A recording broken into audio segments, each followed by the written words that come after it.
गोटे जगार प्रभु लिखिं मालिका कथा तो समस्ते कहते प्रभु गोटे जगार लिखिं कौची तू करी सुनारे बाबू कलिरे कलंकीरा देखिबु तू सबू गुपतरे करुछंती लीला ए संसारे गुपतरे घोर करी देखी प्रभु गुपते प्रकाशी घर घर बुलुछंती होई न सन्यासी घोष सरवे घटना कलंकी देव हे घोष सरवे पदटा मन पड़गला टे कहदेनी आ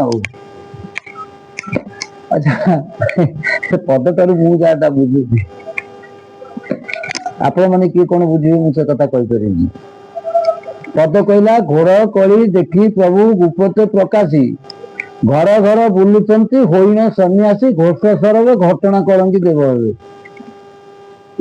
हे प्रभु कौन कली की देखिकी माने माने घोर कली की देखिकी घोर कली देखी प्रभु गुपते प्रकाशी गुपते माने छद्म बेश रूप नाही गुपते प्रकाशी घर घर बुलुचंती होईन सन्यासी आर फायदा उठेकरी वर्तमान किसी सन्यासी लोक घर घर जाई पहुंचुचंती प्रभु होती छद्म बेश आसवे ये कथा भी लिखा होता सी घर पशिकी जहाँ घर भल मंद जहाँ करवा कथा हांडी मारिबा ठारू आरंभ कर चुली फुली पर्यंत जहाँ मारिबा कथा मारिदे पलाउछंती राति पहले आम खबर शुणुचे तार फायदा भी उठेले बुझीपार ना भगवान वर्तमान भय करुचंती भगवान आम मानकर पात्रीवर देखिकी आम मैंने जो पुला पुला भगवान पुला पुला भक्त पुला पुला महापुरुष पुला पुला ज्ञानी हो जाइए आम मान देखिकी भगवान डरुंच भगवान कहले जहाँ जिते जुगे असुर फसुर जहाँ थे मु जहाँ सब करी ये जुगे एमती हो गले जे बटन गोटे टिपिदेले परमाणु पलैज अन्न कौन ध्वंस करदेव ये आगे माने केते कुआड़े पुष्पक विमान ठारू आरंभ कर भल मंद केते जुगे सब माने मनुष्य माने भगवान माने साधु सन्त माने जाउतिले माने केते दिन लगुला कहला जमा एयरपोर्ट रे पहुंचला 2-3 घंटा भितर 2-4 हजार किलोमीटर रास्ता अतिक्रम कर दिया आपको देखिक भगवान डरिले खाली से से कहते आम ध्यान धारणा करला आमर जो मुनि ऋषि सहित आम कथा आम बर्तमान कौन खाली गोटे बटम टिकी दौरान हाथ घसी दौरान जाए दौड़ी उठा कथा उठुं बर्तमान आपंकर से जो देवजगत कौन कौटी रावण महल कौटी आपंकर से जो आम भगवान श्रीकृष्ण आसले द्वारिकापुर कौन कौटी कौन ये जमा हाथ घसीदे छुईदे बाहरी पड़े ये सब दृश्य देखिक भगवान डरिले भगवान देखा दब चाहना माने भगवान कहीं डरले महापुरुष गोटे भल पद लिखिं महापुरुष तो लिखिं आपंकर जानी अतुत गोलकनाथ साक्षात विष्णु स्वरूप कलिजुग भगवान लिखिं महापुरुष ताले दुर्जन लोक को डर पृथ्वी पातना दे निरीक्ष हो पड़ी अच्छी भव सागरे मुई तुम जब कृपा कर मते कृतांतक किस कर बोध छड़ी पांडव को तुम्बे रखिल कि कले कुरुपति जहाँ तुम्बे जे रखिब भणे दिन अच्युति चिंता करले जो महापुरुष अतुत साक्षात गोलकनाथ विष्णु स्वरूप कलिजुग अष्टभुज प्रकाश सी दुर्जन लोक को डरिले अच्युतानंद महापुरुष डरले मुझे कथा कहबार कारण जदि विष्णु स्वरूप कम अच्युतानंद महापुरुष कहते सी निजे ये कथा लिखिकी गले धरी नियंतु महापुरुष 560 वर्ष तले आसले बर्तमान जब भगवान आसवे से कह भगवान भगवान कभी कहे कलिजुग एत बर्तमान पावरफुल आपंकर जो आम गोटे रास्ता कम होता आगे आम छुआ बेले देखी गोटे केनाल बंध जब 1 किलोमीटर कम होता 2 मास खंडे लगुला बर्तमान 2 दिन 5 किलोमीटर कम हो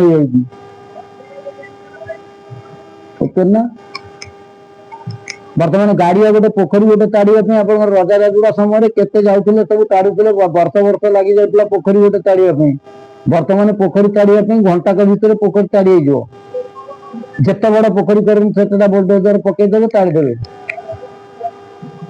भगवान डरिले କହିଲେ ମୁଁ ଯଦି ବର୍ତ୍ତମାନ ଯାଇକିରି କହିବି ଭଗବାନ ମୋ ପିଠିରେ ଇଏ ମାନେ ଦୋଦର ଚଢେଇକିରି ପୋଖରୀ କରିଦେବେ ମାଛ ଚାଷ କରିଦେବେ, ଆଉ ମୁଁ କଣ କହିବି ଭଗବାନ? ମାଡ଼ ଫାଡ଼ ତ ଛାଡ। ସେଥିପାଇଁ ମହାପୁରୁଷ 560 ବର୍ଷ ତଳେ କହିଥିଲେ ଦୁର୍ଜନ ଲୋକକୁ ଡଳେଇ ପିଠି ପାତ ନ ଦେଇ ନିରକ୍ଷର ହୋଇ ପଡିଅଛି ଭବସାଗର ବି, ତୁମେ ଯେବେ କୃପା କରିବ ମତେ ଥିବ ପରି କୃତାନ୍ତକ କିସ କରିବ ବୋଧ ତର। ମହାପୁରୁଷ ଏଇ କଥା କାହାକୁ କହିଲେ? ପ୍ରଭୁଙ୍କୁ। ପ୍ରଭୁ କିଏ? ନିରାକାର ବିଷ୍ଣୁ, ଯୋଉଠି ଆକାର ନାହିଁ, ଯୋଉଠି ରୂପ ନାହିଁ, ରୂପରେଖ ନାହିଁ, ଏ ଶୂନ୍ୟ ଦେଇ ଅର୍ଥ ଉଦୟ ହୋଇ ତାଙ୍କୁ କୋଉଥିରେ ବର୍ଣ୍ଣନା କରିହେବନି, ତାଙ୍କୁ କାହା ସହିତ ତୁଳନା କରାଯାଇପାରେ ନା।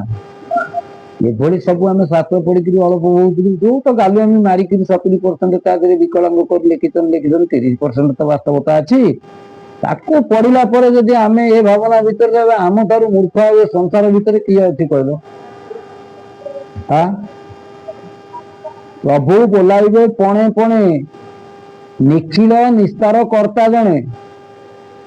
ପଣେ ପଣେ ପ୍ରଭୁ ଆସିବେ। ପଣେ ପଣେ ଭିତରୁ ତ ମୁଁ ତ କେତେ ପ୍ରଭୁ ଦେଖି ସାରିଛି, କହିଛି ମାନେ ବର୍ତ୍ତମାନ କିଛି ପ୍ରଭୁ ବି ଅଛନ୍ତି, ତାଙ୍କୁ ଦେଖିବା ପର୍ଯ୍ୟନ୍ତ ବି ମୁଁ ଅଛି। ମୋ ରହିଲେ ଭଲ, ନ ରହିଲେ ଭଲ। ମୁଁ ବର୍ତ୍ତମାନକୁ ଦେଖେ, ଆଉ 10 ମିନିଟ୍ ପରେ କଣ ହବ କି 1 ମିନିଟ୍ ପରେ କଣ ହବ ମୁଁ ତାକୁ ଦେଖେ ନା।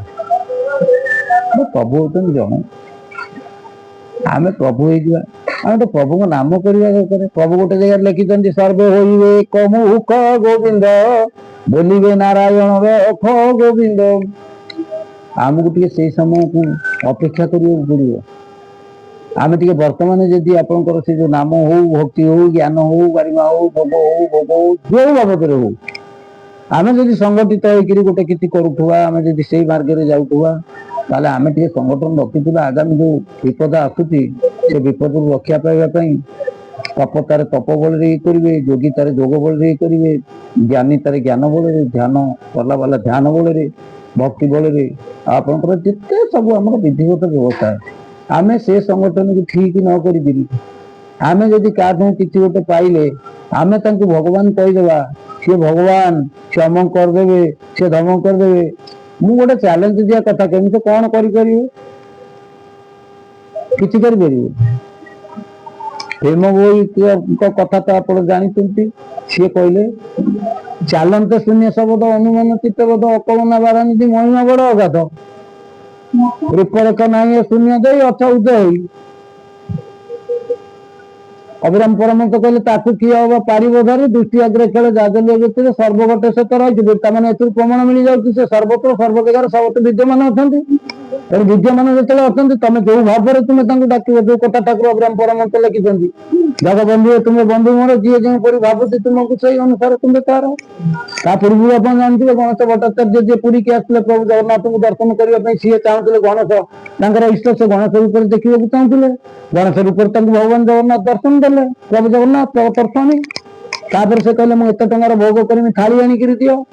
ଏ ଠାକୁର ହଉଛନ୍ତି ଠିକ, କାରଣ ଗଣେଶକୁ ଯିଏ ପୂଜା କରୁଛି ସେ ଗଣେଶକୁ କହିବେ ଭଗବାନ, ରାମକୁ ଯିଏ ଭଗବାନ ପୂଜା କରୁଛନ୍ତି ସେ ରାମକୁ କହିବେ ଭଗବାନ, କୃଷ୍ଣଙ୍କୁ ଯିଏ ପୂଜା କରୁଛନ୍ତି ସେ କୃଷ୍ଣଙ୍କୁ କହିବେ ଭଗବାନ, ଆପଣଙ୍କର ହନୁମାନଙ୍କୁ ଯିଏ ପୂଜା କରୁଛନ୍ତି ସେ କହିବେ ଭଗବାନ। ସେ ଭଗବାନଙ୍କର, ଭଗବାନ ହଉଛନ୍ତି ମୁଖ୍ୟ। ଭଗବାନଙ୍କର ତାଙ୍କ ପାରିଷଦ ହୁଅନ୍ତୁ, ତାଙ୍କ ବଂଶଧର ହୁଅନ୍ତୁ, ତାଙ୍କର ଯାହା ହୁଅନ୍ତୁ,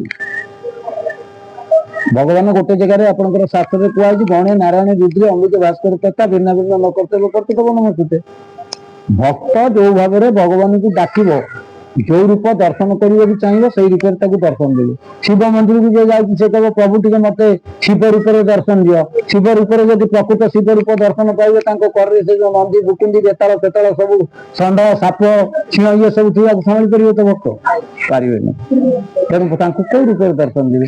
ଶାନ୍ତ ଶିବ ହେଇକରି ଦର୍ଶନ ଦେବେ। ହସ କୋଟିକେ ହସୁଥିବେ, ତିନାନ ଅନେଇଥିବେ, ମୁରୁକି ହସ ମାରୁଥିବେ, ସେଇ ରୂପଟାକୁ ଦେଖିଲେ ଆମେ ନମସ୍କାର କରିବା। ଶିବ ମନ୍ଦିରକୁ ଗଲା ବେଳକୁ ଯଦି ଗାଁ ଗାଁ ହେଇକରି ଆପଣଙ୍କର ସେ ସିଂହ ବୋଉ, ଆମେ ଦୌଡ଼ି ପଳେଇ ଆସିବା ନା ଆଉ। ଆମେ ସେଠି ରହିବା?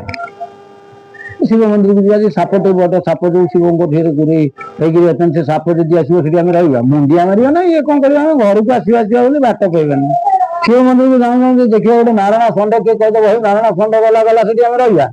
ଆମ ଭକ୍ତି ସବୁ ଉଛୁଳିଆ ଭକ୍ତି ଏଇଭଳିଆ। କିନ୍ତୁ ଯୋଉମାନେ ତପସ୍ୟା ଯୋଗ ଧ୍ୟାନ ଧାରଣା କରୁଥିଲେ, ସେମାନଙ୍କ ପ୍ରତି ଏମିତି ଯେତେବେଳେ ସେ କରୁଥିଲେ, କେତେ ବିକଟାଳ ଶବ୍ଦ ଠାରୁ ଆରମ୍ଭ କରି ବିକଟାଳ ରୂପ ପର୍ଯ୍ୟନ୍ତ ଆସିଛି, ସେମାନେ ଉତ୍ତୀର୍ଣ୍ଣ ହେଇକରି ଯାଇଛନ୍ତି। ଆମେ କିନ୍ତୁ ପୁରା ସହଜ ଭାବରେ ଥାଇକିରି ଆମେ କହିଲେନି ଆମେ ଭଗବାନ ହେଇଯିବା। ତମେ ଭଗବାନ ହବାଟା ଭଲ ନୁହେଁ। ଭଗବାନ ହେଲେ ବହୁତ ଟେନସନ। ଜଣେ ଜଣେ ଲୋକ କୁହନ୍ତି ହେ ପୁଅ ଝିଅ ବାହାଘର ସରିଗଲେ ମୋର ଧନ୍ଦା ସରିଗଲା। ଟୋଟାଲ ତା ଧନ୍ଦା ସରେ ନା। ଗୋଟିଏ ପୁଅ ବାହାଘର କରୁଥିବ ଧନ୍ଦା ବଢିଲା, ଆଉ ଗୋଟେ ଝିଅ ବାହାଘର କରୁଥିବ ଧନ୍ଦା ବଢିଲା, ତୃତୀୟ ଚତୁର୍ଥ ପଞ୍ଚମ ଷଷ୍ଠ ତାର ଯେତେ ପୁଅ ଝିଅ ହେଇଥିବ ସବୁ ଯାକ ବାହାଘର କରିସାରିଲା ପରେ ସବୁ ମାତ୍ରା ବଢି ବଢିକିରି ତାର ପୁରା କଣ କହିଲେ ଆକାଶକୁ ଛୁଇଁଲା ଭଳିଆ ହଉଛି, ସମସ୍ୟା ବଢି ଯାଇଥିବ। କିନ୍ତୁ ମନ ବୁଝିବାକୁ ଲୋକ କୁହନ୍ତି ତୋର ଆଉ କଣ ଚିନ୍ତା ଅଛି କି? ତୋ ପୁଅ ଝିଅ ତ ବାହାଘର କରିଦେଲୁ, ଖାଇଲୁ ପିଇଲୁ ବୁଲିଲୁ। ଏ କଥା ଯିଏ କୁହନ୍ତି ସିଏ ହଉଛନ୍ତି ଜାଣିନାହାନ୍ତି। ତେଣୁ ଭଗବାନ ନ ହେଇକିରି ଭଗବାନଙ୍କ ବାବଦରେ ଆମେ ଟିକେ ନିଜକୁ ନିଜେ ତ ଯାହା କହିବା କି କରିବା କି ଧ୍ୟାନ ଧାରଣା କରିବା, ଆଗାମୀ ଦୁର୍ଦିନରେ ଯାହା ସବୁ ଆସୁଛି ଯୋଉଟାକୁ ମନୁ ଋଷି ମାନେ ପ୍ରମାଣ କରୁଛନ୍ତି ତପ ଆଉ ତପର ଲଢେଇ ହବ, ସେଥିପାଇଁ ଟିକେ ପ୍ରସ୍ତୁତ ହେବା ଦରକାର। କାରଣ ବର୍ତ୍ତମାନ ଯୋଉ ପ୍ରକାର ଯୁଦ୍ଧ ଚାଲିଛି, ଏ ଯୁଦ୍ଧକୁ ରୋକିବାର କ୍ଷମତା କାହାର ନାହିଁ। ଏକମାତ୍ର ସେଇ ବିଶ୍ୱ ନିୟନ୍ତା କର୍ତ୍ତା ସେଇ ପରମ ପ୍ରଭୁ ପରମ ବ୍ରହ୍ମ ପରମ ପୁରୁଷ ଶୂନ୍ୟବାସୀ ନିରାକାରବାସୀ ନିରାକାର ହିଁ ଆମ ଭିତରେ ଯଦି ଚେତନା ପୁରେଇବେ, ତାହେଲେ ଆମକୁ ଯଦି ସହଜ ବୁଦ୍ଧି ଦେବେ, ଆମେ ଟିକେ ସର୍ବ ଏକମୁଖ ହୋଇକିରି ବୋଲିବା ନାରାୟଣ ରଖ। ଆମେ ଆମେ ନାରାୟଣ ହବା ଚେଷ୍ଟା କରିବା ଅପେକ୍ଷା ନାରାୟଣ ଆମକୁ ରକ୍ଷା କରିଲେ ଭଲ। ଆମେ ମାଙ୍କଡ ଧର୍ମରେ ରହିବା ଅପେକ୍ଷା ଆମେ ଗୋଟେ ବିଲେଇ ଧର୍ମରେ ରହିଲେ ଭଲ ହବ। ଆମେ ବିଲେଇ ଧର୍ମରେ ଯଦି ରହିବା, ବିଲେଇ କଣ କରିବ? ଆମକୁ ବିଲେଇ ଧର୍ମରେ ରହିବା ମାନେ ବିଲେଇଟାକୁ ଛୁଆଟାକୁ ଟେକିକିରି ମାଟା ଆମକୁ ନେଇକିରି ଯିବ। ଆମେ ଯଦି ପ୍ରଭୁଙ୍କ କତିରେ ଶରଣ ପଶିବା ଅର୍ଥାତ ଆମେ ବିଲେଇ ଛୁଆ ହବା, ତାହେଲେ ବିଲେଇ ଆମକୁ ଟେକି ନବ। ଆମେ ଯଦି ମାଙ୍କଡ ଛୁଆ ହେବାକୁ ବର୍ତ୍ତମାନ ସବୁ ଯୋଉ ଚେଷ୍ଟା କରୁଛେ, ମାଙ୍କଡ ଛୁଆ ହେଲେ କଣ ହବ ଜାଣିଛ ତ? ଛୁଆଟା ମାଙ୍କଡକୁ ଧରିବ, ଛୁଆ ବୁଦ୍ଧି ଗଳି ପଡିବ, ବୁଲିକିରି ତୋରି ପଳେ ପଡିଯିବ। କିନ୍ତୁ ମା ବୁଦ୍ଧି ଟାଣୁଆ ବୁଦ୍ଧି। ମା ବୁଦ୍ଧି ହଉଛି ଭଗବାନ। ଭଗବାନ କେମିତି ଉଠେଇକିରି ଆମକୁ ନେଇକିରି ଏ ଘରକୁ ସେ ଘର ନେଇକିରି ରଖନ୍ତୁ। ମାନେ ଆମେ ବିଲେଇ ଛୁଆ, ଆମକୁ ସେ ଟେକିକିରି ଆମ ମା ଧରନ୍ତୁ ବିଲେଇ, ଆମକୁ ଟେକିକିରି ନେଇକିରି ସେ ନେଇକିରି ରଖନ୍ତୁ। ସିଏ ହଉଛି ମାନେ ଭଗବାନଙ୍କ କତିରେ ଶରଣାପନ୍ନ ହବା। ଆଉ ମାଙ୍କଡ ଛୁଆ ଯଦି ହବା, ଆମେ ମାଙ୍କଡ ଛୁଆ ବୁଦ୍ଧିଟା ଯଦି ବାହାର କରିବା, ଆମେ ବଡ ହେଇଗଲେଣି, ଆମ ମାଟା ଏଇଭଳିଆ, ଆମେ ଏଇଭଳିଆ, ଆମ ବୋପା ଏଇଭଳିଆ କି ଆମେ ଏଇଭଳିଆ ହଣ୍ଡିଆ ଛୁଆ ହେଇକି ନାଇଛୁ, ଆଉ ସେଭଳି ଭାବନା ନେଲେ କୋଉ ସମୟରେ ତଳେ ପଡିକିରି ପ୍ରାଣ ପଳେଇବ କେହି ହିସାବ କରିବେନି। ତେଣୁ ଟିକେ ସମସ୍ତେ ଟିକେ ସଚେତନ ହେଲେ ଭଲ। ଜୟ ଜଗନ୍ନାଥ, ଜୟ ଜଗନ୍ନାଥ।